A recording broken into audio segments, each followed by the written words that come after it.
What's up, everybody? Welcome back to the Minute channel. Today we're going to be talking about something that I actually didn't come up on my own. The other day I was playing a stream of Shin Megami Tensei 4 and somebody in the comments had, I think, them triggered the whole video really. So in Shin Megami Tensei 4, just to kind of give you some idea of what I'm talking about here, and then we'll talk about the rest of this. Basically, I'm playing this part of the Shin Megami Tensei game, and they give me a choice. I'm using air quotations here for a reason. So they tell me there's an execution in the outside, and you can go if you want to go to presents the execution.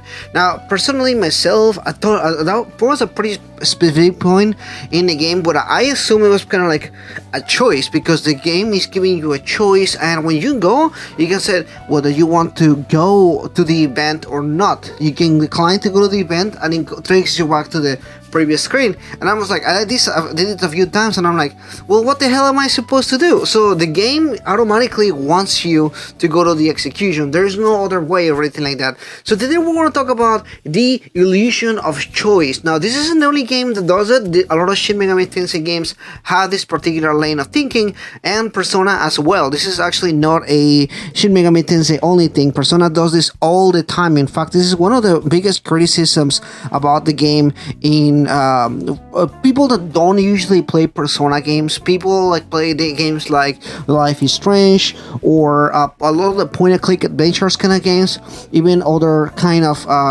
games on the same genre as Persona. I guess we're gonna say one of the genres of Persona, which is that story-driven story. I guess like when you said other games, so that same where you have choices and that kind of stuff, choice and consequence kind of games.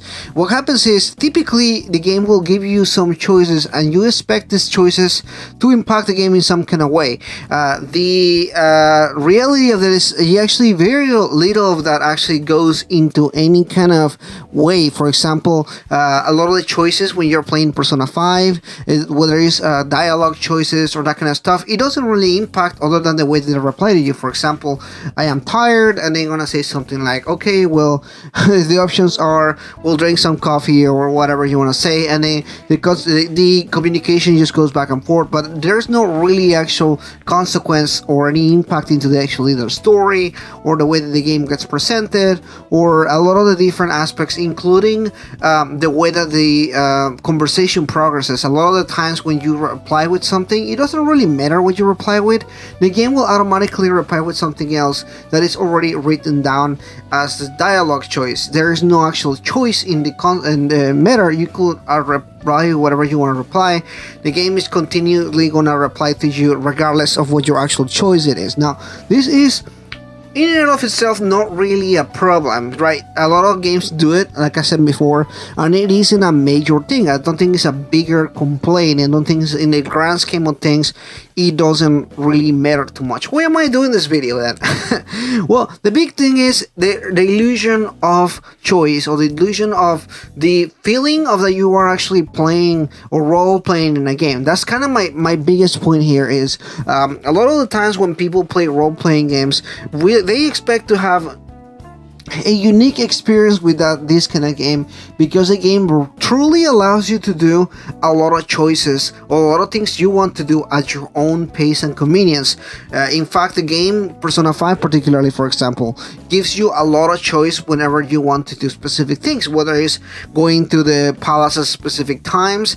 You have an entire calendar which you can manage at your own convenience. You can go swimming with your friends, you can go to school, you can go to, obviously you have to go to school, you can go to work, you can go hang out with whoever you want to hang out, you can date whoever you want to date. There's definitely a lot of choice in what the game allows you to do as far as what you want to do, what you want to experience, and everything like that. So why should the dialogue, why should the story take some of that away or take some of that so that you can also implement your choices into the actual storytelling of the game. Now, the biggest thing is this will be really hard to do.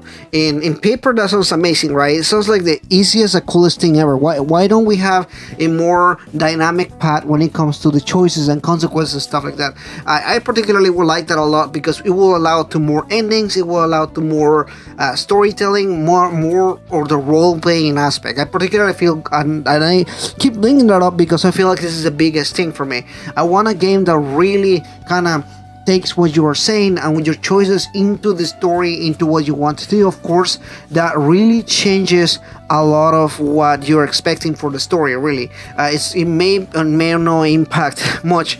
Now, one of the things is, in the bigger scale of things, the choices that you do in certain aspects of the game do matter to an extent. For example, in Shin Megami Tensei, you do have the different alignments that go from your choices. For example, certain choices and dialogue options that you chose do take you to the paths of the law, chaos, different chaos ending, or the neutral ending. And some games actually allow to multiple deviations of these combinations, whether it's a chaos ending or a little bit more of a neutral ending. And depending on your options, they allow for multiple different kind of endings.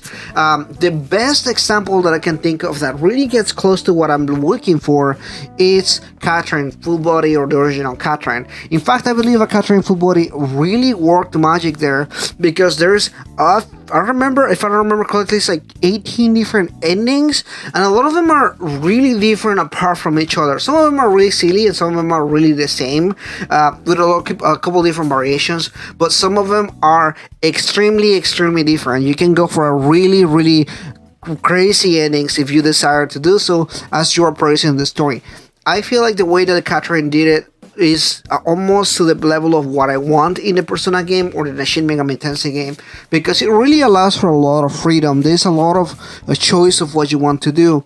And the biggest thing is, most of the story still doesn't change. The story is still very similar. You still go to the nights, you still go into the different levels as you progress into the story, and the gameplay doesn't really get affected much by that. However, the endings and a lot of the dialogue options really do change to an extent that it really feels more organic, and it does really feel like the story is moving forward. So this is really much what I want to talk about here today. I just want to put my own thoughts about this. What do I want for Shin Megami Tensei, Persona 5, Persona 6 moving forward, or the next game? I really just want this. I just want a more organic way to develop the choices that you make. I'm not expecting full different branching paths of storytelling, which is what we were told when Cyberpunk 2077 was gonna be, right? All these different branching paths based on the stories that you, the choices that you make and everything like that. It turns out that it's really hard to do. It's really hard to do, because if the people at Cyberpunk weren't able to do it right, then obviously there's a lot more moving parts that we don't know about. Obviously things take time, and there is almost a really crazy idea. However, again, it is very possible. I do feel like Catherine has done a pretty good job as far as like going into the right direction, and there's just a lot of things that they could really change, but I'm really patient. This is just, again, a video today talking about this. Let me know in the comments below what do you think about this, and let me know what would you like to, as a change, what would you like to see a little bit different for people to kind of get into it. What is the change that you want for Persona 6 or for Shin Megami Tensei 5? Anyway, thanks so much for watching this video. Please consider liking and subscribing, and I'll see you guys next time.